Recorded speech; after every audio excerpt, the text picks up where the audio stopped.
যারা এখানে আমার লোকের উপর নির্যাতন করেছে, যারা পুলিশ দিয়ে দেশের মানুষকে হয়রানি করেছে, যারা দখলবাজি করেছে, যারা আমার নেতা কর্মীকে গুলিবিদ্ধ করেছে, যাদের মধ্য দিয়ে যাদের মামলায় দিয়ে হয়রানি করে ঘর বাড়ি ছাড়া করেছে, যাদেরকে রাতের পর রাত, দিনের পর দিন, মাসের পর মাস স্ত্রী সন্তানদের থেকে দূরে রেখেছে, সেই সমস্ত কর্মী ভাইদের উদ্দেশ্যে বলতে চাই, অপেক্ষা করুন মাত্র 2-3 মাস,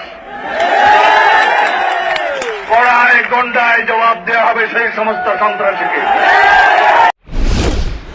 2015 সালে হঠাৎ এক রাজনীতিবিদ নিখোঁজ হন। তিনি ছিলেন সাবেক যোগাযোগ প্রতিমন্ত্রী, বিএনপির মুখপাত্র এবং সক্রিয় রাজনীতির এক পরিচিত মুখ, যার নাম ছিল সালাউদ্দিন আহমেদ।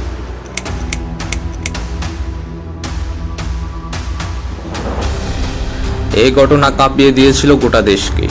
কিভাবে তিনি বাংলাদেশের রাজনীতি থেকে সরাসরি ভারতের শিলং শহরে চলে গেলেন। আজকে জানবো সালাউদ্দিন আহমেদের জীবন বৃত্তান্ত। চলুন জেনে নেই। সালাউদ্দিন আহমেদ 1962 সালের 30 জুন কক্সবাজার জেলার তৎকালীন বৃহত্তর চকরিয়া উপজেলার পেকুয়া ইউনিয়নে ঐতিহ্যবাহী শিকদারপাড়া গ্রামে সম্ভ্রান্ত মৌলভী পরিবারে জন্মগ্রহণ করেছিলেন। তার পিতার নাম ছিল মৌলভী শাহিদুল হক এবং মাতার নাম ছিল আয়েশা হক। তার পিতামহ ছিলেন মৌলভী আব্দুল আলী ও মাতামহ ছিলেন হাকিমন। পেকুয়াতে প্রাথমিক পর্যায়ের পড়াশোনা শেষ করে কিশোর সালাউদ্দিন আহমেদ পেকুয়ার শিক্ষালী উচ্চ বিদ্যালয় হতে রেকর্ড সংখ্যক নাম্বার পেয়ে 1977 সালে এইচএসসি পরীক্ষায় উত্তীর্ণ হন।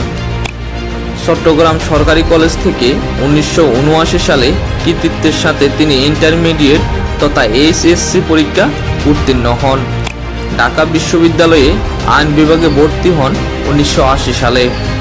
তিনি ঢাকা বিশ্ববিদ্যালয় হতে 1984 সালে এলএলবি ও 1986 সালে এলএলএম ডিগ্রি অর্জন করেন ও বাংলাদেশের বার কাউন্সিলে আইনজীবী তালিকাভুক্তি পরীক্ষায় উত্তীর্ণ হয়ে অ্যাডভোকেট হিসেবে সনদ লাভ করেন। সপ্তম বিসিএস পরীক্ষায় 1985 সালে অংশ নিয়ে তিনি বিসিএস প্রশাসন ক্যাডারে উত্তীর্ণ হন। 1988 সালের 15 ফেব্রুয়ারি তিনি বিসিএস প্রশাসন চাকরিতে যোগদান করেন।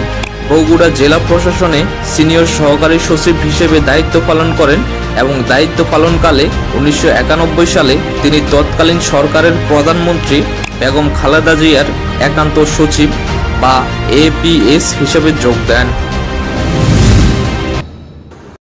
সালাউদ্দিন আহমেদ ঢাকা বিশ্ববিদ্যালয়ে অধ্যয়নকালে তিনি জাতীয়তাবাদী ছাত্র দলের কেন্দ্রীয় নির্বাহী কমিটির সহ-সভাপতি সহ সফলতার সাথে আরও বিভিন্ন পদে গুরুত্বপূর্ণ দায়িত্ব পালন করেন। কিছুদিন জাতীয়তাবাদী ছাত্র দলের কেন্দ্রীয় কমিটির ভারপ্রাপ্ত সভাপতির দায়িত্ব পালন করেন। ছাত্র দলের দায়িত্বে থাকাকালে স্বৈরাচারী সরকারের রোষানলে পড়ে গ্রেপ্তার হয়ে জেল খেটেছেন অনেকবার। বগুড়া জেলা প্রশাসনে সিনিয়র সহকারী সচিব হিসেবে দায়িত্ব পালনকালে 1991 সালে তিনি তৎকালীন সরকারের তথা প্রধানমন্ত্রী বেগম খালেদা জিয়ার একান্ত সচিব হিসেবে যোগ দেন। 1996 সালের জানুয়ারিতে এই সরকারি চাকরি থেকে ইস্তফা দিয়ে সালাউদ্দিন আহমেদ সক্রিয়ভাবে রাজনীতিতে নেমে পড়েন। এরপর ষষ্ঠ, সপ্তম ও অষ্টম জাতীয় সংসদ নির্বাচনে অংশ নিয়ে তিনি কক্সবাজার 1, চকরিয়া ও পেকুয়া থেকে জাতীয় সংসদ সদস্য নির্বাচিত হন। একটানা 3 বার কক্সবাজার 1 আসনে সংসদ সদস্য নির্বাচিত হয়ে তিনি রেকর্ড সৃষ্টি করেন। সপ্তম ও অষ্টম জাতীয় সংসদ নির্বাচনে তিনি বিপুল ভোটের ব্যবধানে প্রতিদ্বন্দ্বী প্রার্থীকে পরাজিত করেন। অষ্টম জাতীয় সংসদ নির্বাচনের পর 4 দলীয় জোট দেশনেত্রী বেগম খালেদা জিয়ার নেতৃত্বে সরকার গঠন করলে সালাউদ্দিন আহমেদ 2001 সালে 10 অক্টোবর মন্ত্রিপরিষদে যোগাযোগ প্রতিমন্ত্রী নিযুক্ত হন।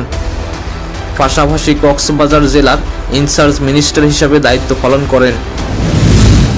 সালাউদ্দিন আহমেদ একমাত্র রাজনীতিবিদ যিনি যোগাযোগ প্রতিমন্ত্রী হয়ে স্বাধীনতা উত্তর কক্সবাজার জেলা থেকে সর্বপ্রথম মন্ত্রী হয়েছেন। সালাউদ্দিন আহমেদ বৃহত্তর চকরিয়া থেকে কিছু অংশ আলাদা করে 2002 সালের 27 ফেব্রুয়ারি পেকুয়া নামক একটি আলাদা উপজেলা প্রতিষ্ঠা করেন। তিনি পেকুয়ার প্রয়োজনীয় সকল অবকাঠামো, আধুনিক স্থাপনা ও উন্নয়ন করতে সময় নিয়েছেন মাত্র 4.5 বছর, যা এখন দৃশ্যমান। 2007 সালের 6 ফেব্রুয়ারি থেকে 2 বছর 2 মাস 111 সরকারের কারাগারে বন্দী থেকে 2009 সালের 29 মার্চ তিনি কারামুক্ত হন।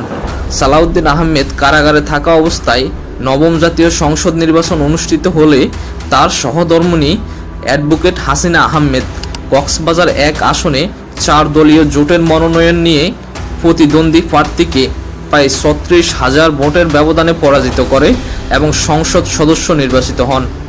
সালাউদ্দিন আহমেদ 1996 সালে প্রথমে কক্সবাজার জেলা বিএনপির আহ্বায়ক এবং পরপর দুবার কাউন্সিলের মাধ্যমে কক্সবাজার জেলা বিএনপির সভাপতি নির্বাচিত হন। পরে 2010 সালে বিএনপির জাতীয় কাউন্সিলে সালাউদ্দিন আহমেদ কেন্দ্রীয় নির্বাহী কমিটির যুগ্ম মহাসচিব নির্বাচিত হন। এরপর তিনি ভারতের মেঘালয়ের শিলং শহরে নির্বাসিত থাকা অবস্থায় বিএনপির সর্বোচ্চ নীতি নির্ধারণী ফোরাম জাতীয় স্থায়ী কমিটির সদস্য নির্বাচিত হন। 2015 সালে বাংলাদেশের জাতীয় রাজনীতির উত্তাল সময়ে কেন্দ্রীয় বিএনপির মুখপাত্র হিসেবে দায়িত্ব পালনকালে 2015 সালের 10 মার্চ ঢাকার উত্তরার একটি বাড়ি থেকে আইন শৃঙ্খলা বাহিনীর পরিচয়ে অচেনা মুখোশধারী অপহরণকারীরা সালাউদ্দিন আহমেদকে চোখ বেঁধে গুপ্ত স্থানে তুলে নিয়ে যায়। তখন থেকে দীর্ঘ 62 দিন অজ্ঞাত স্থানে গুম অর্থাৎ নিখোঁজ থাকার পর একই বছরের 11 মে সালাউদ্দিন আহমেদকে সর্বপ্রথম মানসিক বিপর্যস্ত অবস্থায় ভারতের মেঘালয় রাজ্যের শিলংয়ের গল্ফ লিংক মাঠে পাওয়া যায়। সেখান থেকে তাকে প্রথমে শিলং মানসিক হসপিটালে, পরে শিলং সিভিল হসপিটালে ভর্তি করা হয় এবং পরে শিলংয়ের বিশেষায়িত হাসপাতাল নিমগিসে ভর্তি করানো হয়। মেঘালয় রাজ্যের পুলিশ 2015 সালের 3 জুন ভারতে অবৈধ প্রবেশের অভিযোগ এনে বৈদেশিক নাগরিক আইনের 14 ধারায় সালাউদ্দিন আহমেদের বিরুদ্ধে মামলা দায়ের করে এবং তাকে গ্রেপ্তার দেখিয়ে প্রথমে হাসপাতালে চিকিৎসা, পরে শিলং জেলে পাঠানো হয়। শিলং শহর ছেড়ে না যাওয়া শর্তে বিজ্ঞ আদালত পরে সালাউদ্দিন আহমেদকে জামিন প্রদান করে।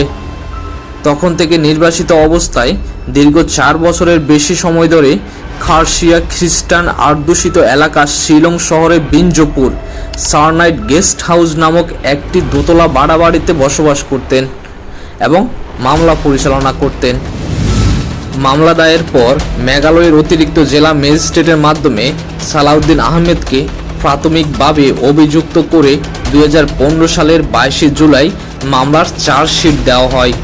চার্জশিটে সালাউদ্দিন আহমেদ বাংলাদেশে তার বিরুদ্ধে দায়েরকৃত বিভিন্ন মামলার গ্রেপ্তারি পরোয়ানা এড়াতে নিজ উদ্দেশ্যে ভারতে অনুপ্রবেশ করেছেন বলে অভিযোগ আনা হয়।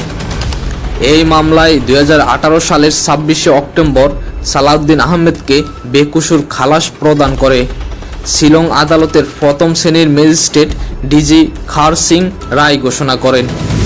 প্রথম শ্রেণীর ম্যাজিস্ট্রেটের এই রায়ে ভারতের সীমান্তরক্ষী বাহিনী বিএসএফ এর মাধ্যমে বাংলাদেশের সীমান্তরক্ষী বাহিনী বিজিবিকে সালাউদ্দিন আহমেদকে দ্রুততম সময়ে সমস্ত রাষ্ট্রীয় আনুষ্ঠানিকতা সম্পন্ন করে হস্তান্তর করার জন্য বিচারক নির্দেশ দেন।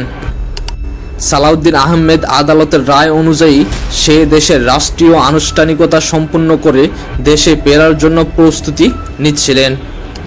ঠিক তখনই 27 এপ্রিল সালাউদ্দিন আহমেদ শিলং জেলা ও দায়রা জজ আদালত থেকে একটি নোটিশ পান, যে নোটিশে সালাউদ্দিন আহমেদকে নিম্ন আদালত থেকে বেকসুর খালাস পাওয়া রায়ের বিরুদ্ধে রাষ্ট্রপক্ষ আপিল করেছে এবং উল্লেখ করে আপিল মামলায় জেলা ও দায়রা জজ তাকে আদালতে হাজির হওয়ার জন্য বলা হয়।